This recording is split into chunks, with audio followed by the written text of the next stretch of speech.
IS-41 जो standard है, although छोटा सा स्टैंडर्ड है, मगर इसकी जो वेटेज है वो एग्जाम पर्सपेक्टिव से मैक्सिमम 8 मार्क्स की है। सही है। और इस दफा मुझे ऐसा लगता है कि ये आएगा, रीजन बीइंग कि लास्ट टाइम ये नहीं आया है। ठीक है ना। तो सर आओ हम स्टार्ट करते हैं। IS-41 is about agriculture. Sir agriculture क्या चीज है? ये गाय भेड़ बकरियां, जो डेयरी फार्मिंग का काम होता है ना, तो वो कंपनीज जो डेयरी फार्मिंग का काम करती हैं ये एग्रीकल्चरल बेस्ड कंपनीज हैं। तो ये एक्चुअली स्टैंडर्ड उससे पर्टेन करता है। अब सर हम बात कर लेते हैं, अब हम बात कर लेते हैं कि सर एग्रीकल्चर में कौन सी चीजें आती हैं। पहले तो हम समझे ना कि एग्रीकल्चर में कौन सी चीजें आती हैं, एग्रीकल्चर होता क्या है, फिर आगे बात होगी। तो सर आओ कुछ डेफिनेशन है जो हम लोग पढ़ते हैं, जिसको हम लोग देखते हैं, समझने की कोशिश करते हैं, फिर आगे बढ़ेंगे। ठीक है। अच्छा सर, सबसे पहले तो समझो, एक होता है biological acids. Sir biological acids क्या चीज होते हैं? बायोलॉजिकल एसिड्स, सर कोई भी लिविंग एनिमल या प्लांट, लिविंग एनिमल या living plant would be called biological acid. I hope आपको क्लियर है। सर कोई भी तुमसे पूछे कि सर बायोलॉजिकल, अभी हम IS-41 का स्टैंडर्ड पढ़ने से पहले सबसे पहले हम समझ रहे हैं कुछ इंपॉर्टेंट डेफिनेशंस जो IS-41 को पढ़ने के लिए जरूरी हैं। तो सबसे पहले हमने पढ़ा कि सर बायोलॉजिकल एसिड्स क्या होते हैं। तो कोई भी लिविंग एनिमल या living plant would be called biological acid. इसका मतलब है अगर कोई मुर्दार जानवर है तो वो बायोलॉजिकल एसिड की डेफिनेशन में नहीं आएगा। ये कोई मुर्दार प्लांट है तो वो बायोलॉजिकल एसिड की डेफिनेशन में नहीं आएगा। क्लियर है बच्चों? जल्दी से बताओ, बायोलॉजिकल एसिड क्लियर है? लिविंग एनिमल या प्लांट, जिंदा जानवर या जिंदा plant is called biological acid. किसी को इधर तक कोई मसले, कोई कीड़े, मुझसे बात करो।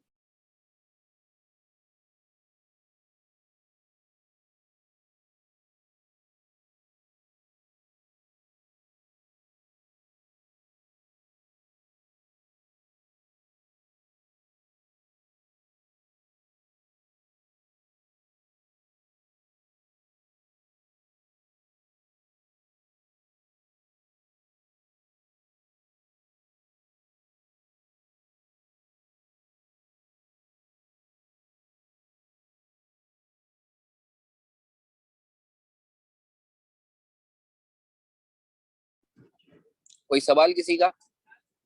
अच्छा सर, अब देखो, आपको पता है कि बायोलॉजिकल एसिड जो है ना वो कुछ ना कुछ जो है प्रोड्यूस कर रहा होता है। फॉर एग्जाम्पल, अगर गाय है, इट्स अ बायोलॉजिकल एसिड, तो उससे दूध प्रोड्यूस हो रहा होता है। तो सर उस दूध को क्या बोलेंगे? वो दूध कहलाएगा एग्रीकल्चरल प्रोड्यूस। सही है। अगर गाय है वो बायोलॉजिकल एसिड है, तो उसका जो प्रोडक्ट है वो कहलाएगा एग्रीकल्चरल प्रोड्यूस। अगर सेब का दरख्त है, तो सेब का दरख्त क्या कहलाएगा? Biological acid. तो उसके ऊपर जो सेब लगे हुए हैं वो क्या कहलाएगा? Agricultural produce. इसी तरीके से अगर आम का दरख्त है, तो आम का दरख्त जो है वो कहलाएगा बायोलॉजिकल एसिड, और उसके ऊपर जो आम लगे हुए हैं वो क्या कहलाएगा? Agricultural produce. तो सर आपको एग्रीकल्चरल प्रोड्यूस और बायोलॉजिकल एसिड में फर्क पता चला? एग्रीकल्चरल प्रोड्यूस क्या है? जो बायोलॉजिकल एसिड पर लगी हुई है। सर क्लियर है इधर तक? दोनों टर्म्स क्लियर है? किसी के दिमाग में कोई कीड़े, कोई फतूर, मुझसे बात करो।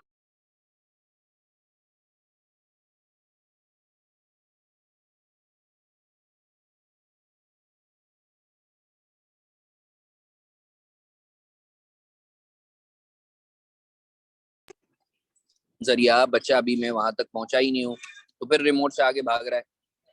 अभी तो मैंने सिर्फ डेफिनेशन की बात की है। अभी तो हम सिर्फ डेफिनेशन पे बात कर रहे हैं। वो जो तूने सवाल किया ना कि बायोलॉजिकल ट्रांसफॉर्मेशन क्या होती है, सही है, पढ़ेंगे, अभी सब पढ़ेंगे, टेंशन नहीं लो। पहले तो जो डेफिनेशन बता रहा हूँ ना उसके ऊपर फोकस करो। सही है। अच्छा सर, अब सर हमने सबसे पहले पढ़ लिया बायोलॉजिकल एसिड, फिर हमने पढ़ा एग्रीकल्चरल प्रोड्यूस, अब हम पढ़ते हैं हार्वेस्ट। सर हार्वेस्ट क्या होता है? सर याद रखो, याद रखो, harvest, harvest, point of harvest is very important. Point of harvest या harvest is very important. Sir याद रखो, जब तक लेट्स से बायोलॉजिकल एसिड के साथ एग्रीकल्चरल प्रोड्यूस लगा हुआ है ना, ठीक है, द पॉइंट वो अपने बायोलॉजिकल एसिड से अलग होता है, डिटेच होता है, वो कहलाता है पॉइंट ऑफ हार्वेस्ट।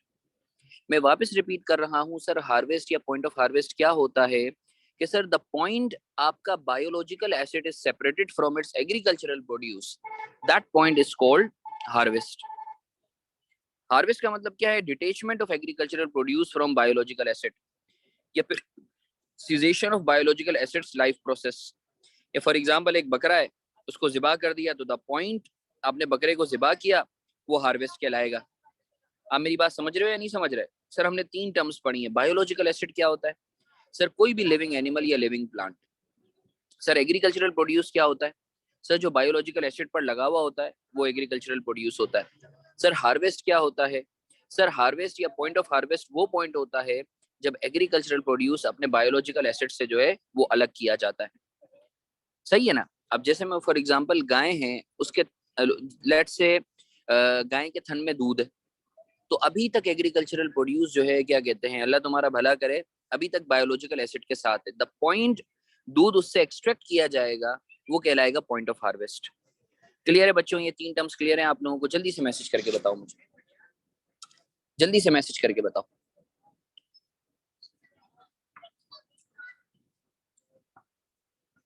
अभी सर हम डेफिनेशंस पढ़ रहे हैं, डेफिनेशन समझो, फिर मैं सबको जो है ना वो तुम्हें अलाइन करवा दूंगा। मैसेज करके जल्दी से बताओ, कोई सवाल, कोई कीड़े? हमने 3 टर्म्स पढ़ी हैं, कौन कौन सी? Biological acid, biological agricultural produce और हार्वेस्ट या पॉइंट ऑफ हार्वेस्ट। इधर तक किसी का कोई सवाल? मुझसे बात करो। कोई सवाल है तो प्लीज मुझसे बात करो। सर हमने 3 टर्म्स पढ़ी हैं, बायोलॉजिकल एसिड, एग्रीकल्चरल प्रोड्यूस और point of harvest.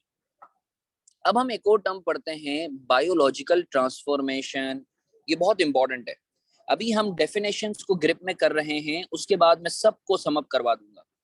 Cessation of biological acid is harvested is like when it is harvested as timber. Yes, you may say, या तुम ये भी बोल सकते हो कि फॉर एग्जांपल जो भी आपका जो है वो आपने बकरे या गाय वगैरह पाले हुए थे, द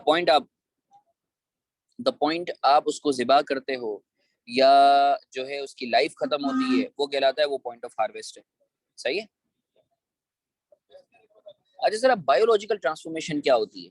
सर बायोलॉजिकल ट्रांसफॉर्मेशन ये एक प्रोसेस है जिसकी वजह से ग्रोथ होती है बायोलॉजिकल एसिड्स में, या डीजेनरेशन होती है, या प्रोडक्शन एंड प्रोक्रिएशन होती है। सर क्या मतलब है इसका? सर फॉर एग्जांपल एक इंसान है, छोटा बच्चा होता है, सही है, फिर आहिस्ता आहिस्ता बड़ा होता है, तो ये क्या है? ये एक्चुअली बायोलॉजिकल ट्रांसफॉर्मेशन है। अब बायोलॉजिकल ट्रांसफॉर्मेशन का मतलब है कोई भी चेंज, कोई भी चेंज। आप इंसान की एग्जांपल लो, क्योंकि तुम लोग सब इंसान हो तो बेहतर समझोगे, फिर मैं तुम लोगों को इसको जानवरों और प्लांट्स पे लेके लाता हूँ। भाई इंसान है, इंसान की भी बायोलॉजिकल, जब तुम छोटे बच्चे होते हो, नन्हे काके होते हो, तो होता क्या है? विलियम शेक्सपियर के 7 स्टेजेस पढ़े हैं ना, कि इंसान जो है वो छोटे से बड़ा होता है, तो it's a biological transformation resulting in growth. आपकी पहले ग्रोथ होती है।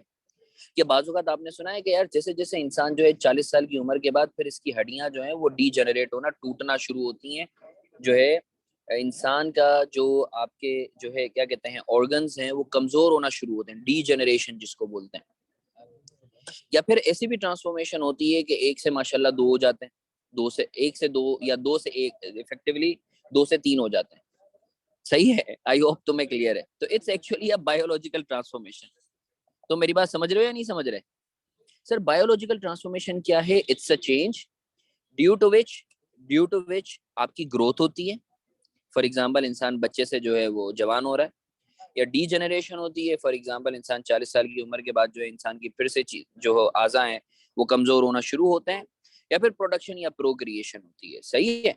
कि आपके जो है सर माशाल्लाह जो है वो फॉर एग्जांपल 2 से 3 और फिर माशाल्लाह पूरी क्रिकेट टीम बन जाती है। तो sir biological transformation is a process जिसकी वजह से ग्रोथ होती है, या डीजेनरेशन होती है, या प्रोडक्शन या प्रोक्रिएशन होती है। उसकी वजह से होता क्या है? होता क्या है सर? उसकी वजह से या तो क्वालिटेटिव चेंज आता है। क्वालिटेटिव चेंज कैसे आएगा? सर आपने सुना है कभी कि 1 या 1.5 साल बाद जो है ना जो भैंस होती है या गाय होती है वो दूध नहीं दे सकती, या 2-2.5 साल बाद? तो सर टेक्निकली है क्या? इसकी क्वालिटी में चेंज आ गई। ये बाजूकात आपने सुना है कि हम बोलते हैं कि यार हमें जो है वो 2 दांत वाला जानवर चाहिए। सही है? बाजूकात हम बोलते हैं कि यार उसकी क्वालिटी के अंदर फॉर एग्जांपल उसकी खाल सही नहीं रही है। सही है ना? खाल में जो है जैसे इंसान बड़ा होता है तो उसकी खाल जो है वो थोड़ी सी अजीब सी हो जाती है, उसके ऊपर जो है वो रिंकल्स आना शुरू हो जाते हैं। तो क्वालिटेटिव चेंज है ये। क्वांटिटेटिव चेंज सर याद रखो, ट्रांसफॉर्मेशन की वजह से या तो क्वालिटेटिव चेंज होगा या क्वांटिटेटिव चेंज होगा।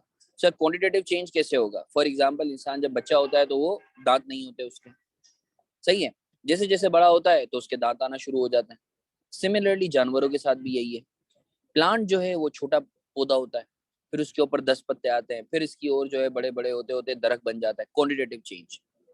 तो सर कोई भी तुमसे पूछे sir what is meant by biological transformation, तो आप बोलोगे any change in biological acid is called biological transformation.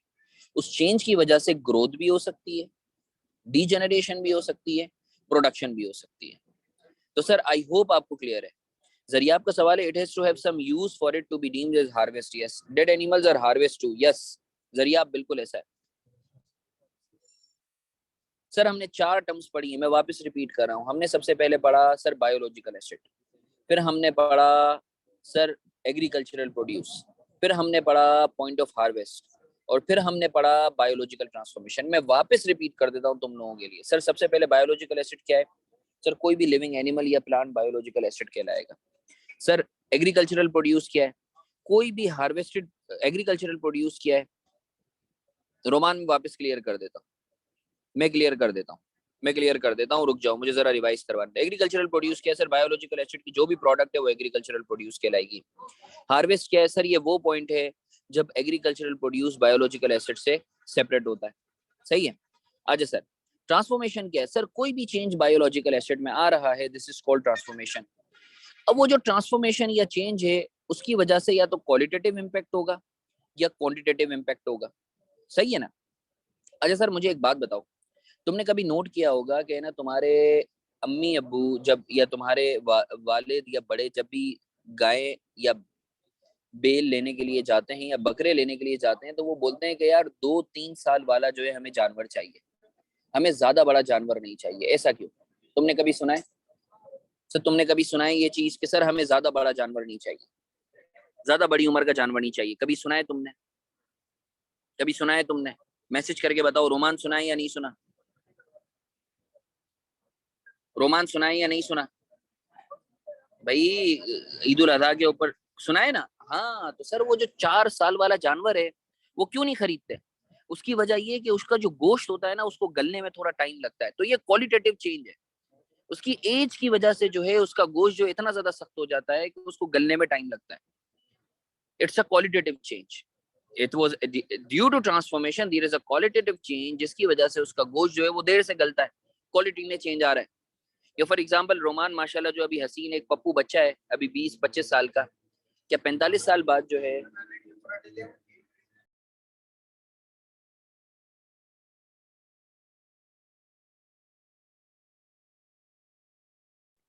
अब रोमान माशाल्लाह अभी पप्पू बच्चा है, सही है। अब 45 साल बाद जो है रोमान, अल्लाह इसको और सेहत के साथ लंबी उम्र दे, इसको और हसीन और जमील करे, मगर एक मैं नॉर्मली फितरत की बात करता हूँ कि जब वो 65 साल का होगा, जब वो 65 साल का होगा तो जाहिर सी बात है इसकी स्किन का टोन, इसका स्किन वो नहीं रहेगी जो आज है। Why? There is a quality, skin वही है, मुंह एक ही है इसका, but there is a qualitative change, उसका जिस्म एक ही है। क्वालिटेटिव चेंज, उसकी स्किन जो है शायद अल्लाह ना करे, अल्लाह ना करे मेरे मुंह में खाक, इसकी स्किन जो है शायद रिंकल्स पड़ जाए थोड़े बहुत। तो मेरी बात समझ रहे हो या नहीं समझ रहे? रोमान मेरी जान समझ आया या नहीं समझा? क्वालिटेटिव चेंज क्लियर है या नहीं रोमान? अब quantitative change, quantitative change, quantitative change तो माशाल्लाह तुम सब समझते हो। 2 से 3, 2 से 4, फिर 2 से 5, और फिर पूरी क्रिकेट टीम। क्वांटिटेटिव चेंज समझ आया या नहीं आया? हाँ रोमान, समझ आया या नहीं आया रोमान? माशाल्लाह सब ये जो हंसी रोमान ने निकाली है ना, बस इसका मतलब है रोमान को समझ में आ गया, सही है।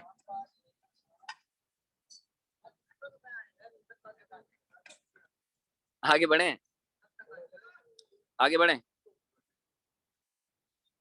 आगे बढ़े बच्चों।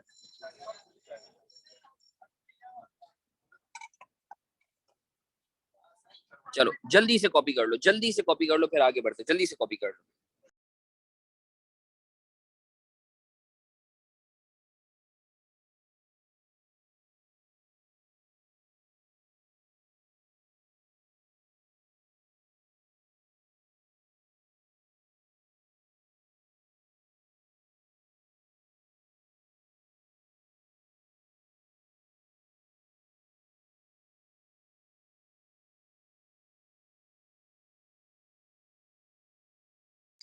जल्दी जल्दी कॉपी कर लो बच्चों, जल्दी जल्दी कॉपी कर लो, पहले कॉपी कर लो, जल्दी से कॉपी कर लो, फिर आगे बढ़ते हैं। कॉपी कर लो, देखो कॉपी करना जरूरी है, ये चीज कॉपी जरूर करो, तुम्हें समझ में आएगा।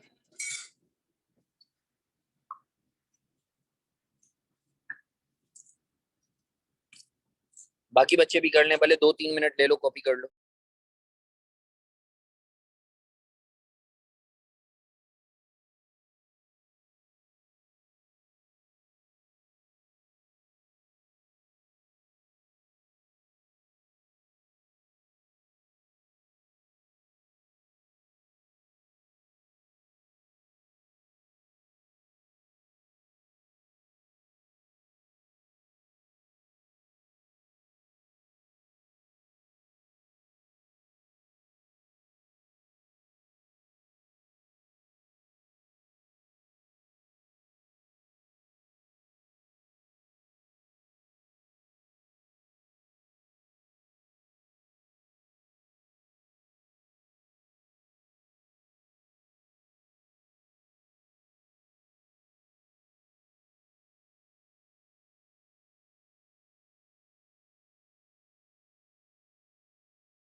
अच्छा बच्चों, आई एम श्योर आप लोगों ने कॉपी कर लिया है।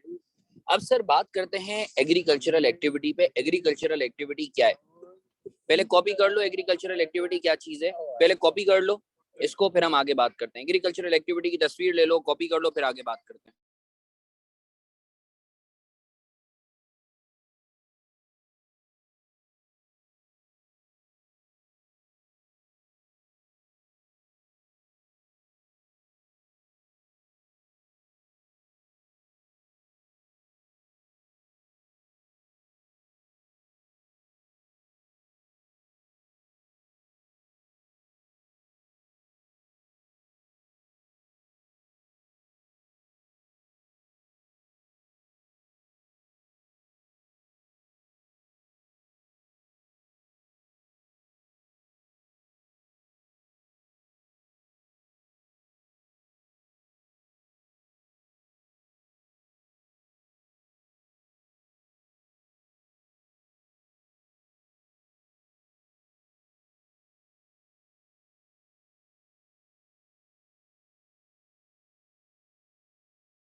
अच्छा सर, आई एम श्योर आप लोगों ने जो है एग्रीकल्चर,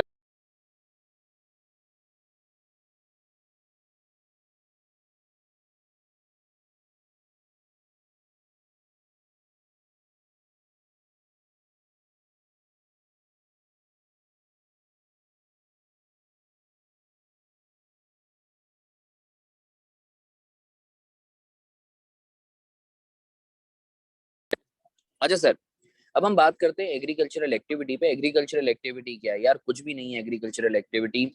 जो भी बायोलॉजिकल ट्रांसफॉर्मेशन हो रही है ना, उसकी मैनेजमेंट का नाम जो है वो एग्रीकल्चरल एक्टिविटी है।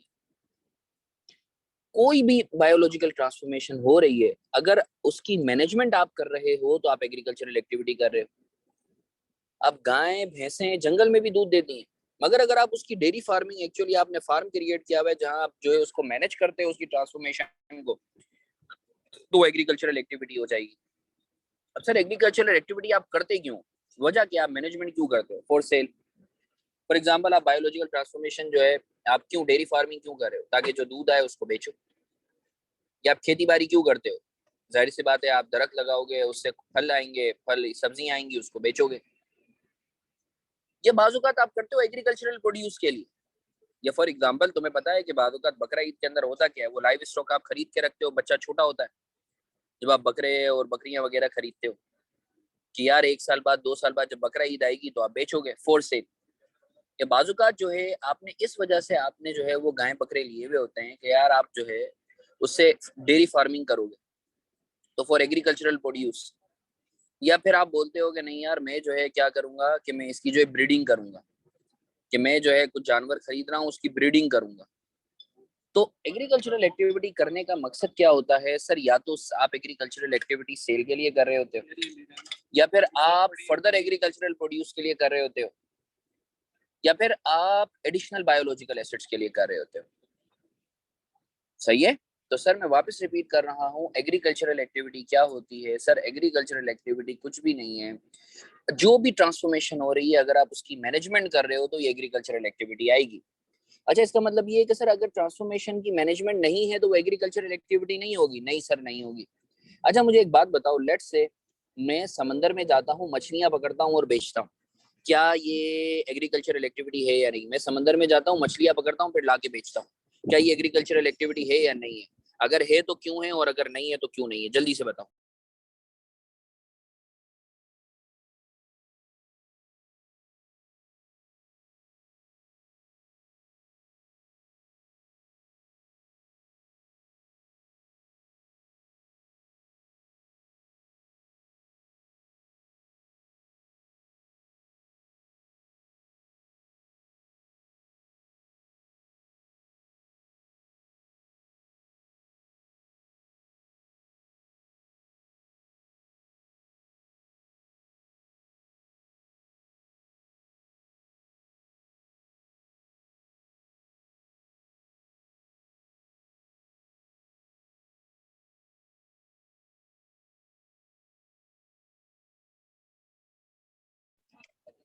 फलीहा और उमेर ने बिल्कुल सही बोला कि सर अगर आप मछलियां पकड़ के बेच रहे हो तो इसमें कोई ट्रांसफॉर्मेशन है ही नहीं, उसकी कोई बायोलॉजिकल ट्रांसफॉर्मेशन है ही नहीं। अच्छा सर एक बात बताओ, मैं मछलियां पकड़ता हूँ, फिर मैंने अपना आर्टिफिशियल जो है फार्म बनाया हुआ है, वहां उनको मैं रखता हूँ, सही है, और फिर जो है मैं उसको बेचता हूँ, क्या ये एग्रीकल्चरल एक्टिविटी है या नहीं? जल्दी से बताओ।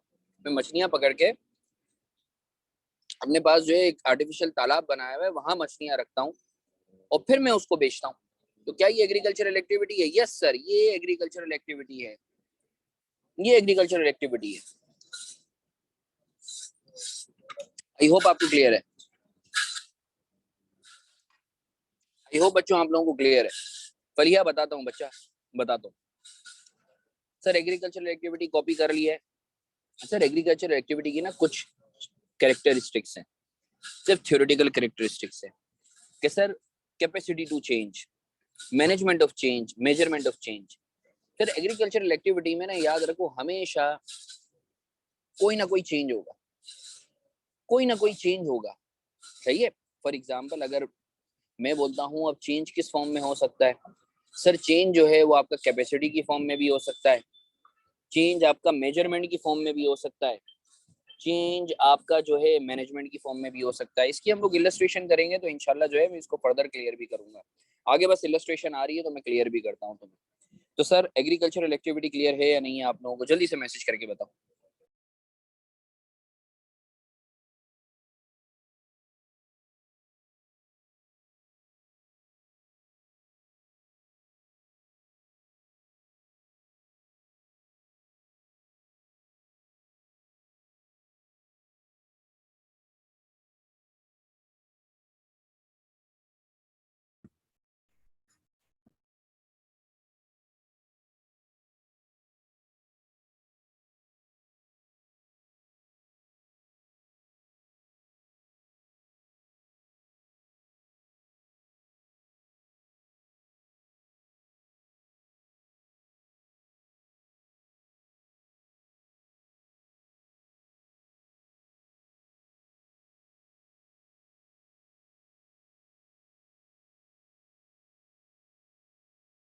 सर क्लियर है या नहीं, जल्दी से मैसेज करके बताओ। आगे बढ़े सर।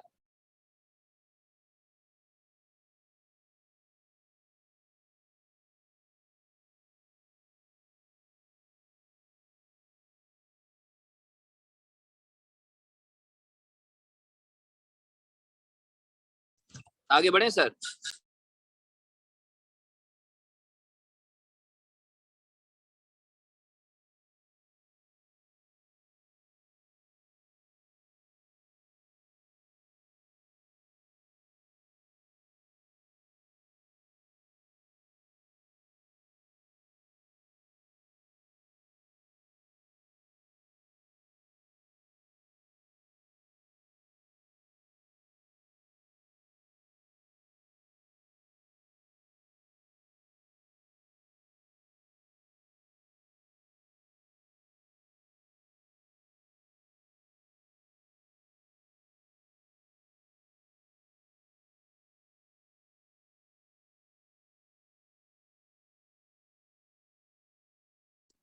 अच्छा बच्चों, अल्लाह का शुक्र है हम लोगों ने डेफिनेशन जो है वो तो कवर कर ली कि सर बायोलॉजिकल एसिड क्या होता है, एग्रीकल्चरल प्रोड्यूस क्या होती है, पॉइंट ऑफ हार्वेस्ट क्या होता है, इसी तरीके से बायोलॉजिकल ट्रांसफॉर्मेशन क्या होती है, और एग्रीकल्चरल एक्टिविटी क्या होती है। अल्लाह का शुक्र है हम लोगों ने ये बातें जो है उसको डिस्कस कर लिया है। I am sure you people are very clear about this. अब सर एक्चुअली इधर तक क्लियर है ना आप लोगों को, अल्हम्दुलिल्लाह। सर अब एक्चुअली जो है मैं जो है बस तुम लोगों से एक रिक्वेस्ट है, ठीक है, कि मैं इस जगह पर बैठा हुआ हूँ जहाँ कोई चार्जर वगैरह नहीं है फिलहाल, सही है ना। तो एक्चुअली मैं आउट ऑफ कराची हूँ। तो जो है अभी क्लास जो है ना, क्योंकि मेरा लैपटॉप जो है वो अभी चार्ज नहीं है, तो मुझे आज क्लास कैंसिल करनी थी, मगर आई वाज लाइक कि नहीं यार बच्चों का नुकसान ना हो। तो अगर तो तुम लोग जो है नाराज ना हो तो आज की क्लास यहीं तक रखते हैं। कल इंशाल्लाह जो है ना मैं इधर से ही कंटिन्यू करूंगा। व्हाट डू यू से पीपल, व्हाट डू यू से, क्या बोलते हो बच्चों? ठीक है ना, क्योंकि मेरा मैं क्लास पूरी कंटिन्यू करता, मगर मसला ये है कि मेरा लैपटॉप जो है ना वो बंद होने वाला है। तो सर अल्लाह का शुक्र है हम लोगों ने IS-41 जो है उसकी डेफिनेशन जो है वो सारी देख ली है। बस हमें जो है वो क्या कहते हैं कि अब कल इंशाल्लाह हम लोग डिटेल में स्टैंडर्ड करेंगे। तो कल की क्लास में मुझे आधी क्लास चाहिए होगी, इस स्टैंडर्ड को मैं खत्म करवा दूंगा, फिर हम इसके पास पेपर्स लगे हाथों कर लेंगे। और जो हम लोगों की बात हुई थी कि सर IFRS 9 और IFRS 8 के पास पेपर्स करने, वो भी इंशाल्लाह कल कर लेंगे। ठीक है, तो आज के लिए इतना ही रखते हैं। इंशाल्लाह फिर जो है कल के सेशन में, कल अपनी क्लास है ना, कल और परसों, जल्दी से मैसेज करके बताओ कल और परसों अपनी क्लास स्केड्यूल लेना।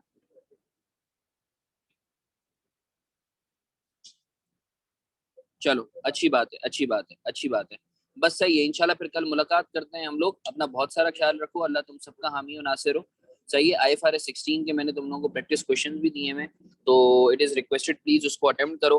मीनवाइल जो है वो एक बच्चे का सजेशन था कि सर आप एक बुकलेट बना के दे दें, तो उसके ऊपर भी जो है मैंने अपने एक टीम मेंबर को लगाया हुआ है, तो वो बुकलेट भी हो जाएगी, तो एफर्ट होगी किताब की सूरत में तुम लोगों को सारे नोट्स मिल जाएंगे। ठीक है, तो इंशाल्लाह फिर मुलाकात होती है। अल्लाह हाफिज।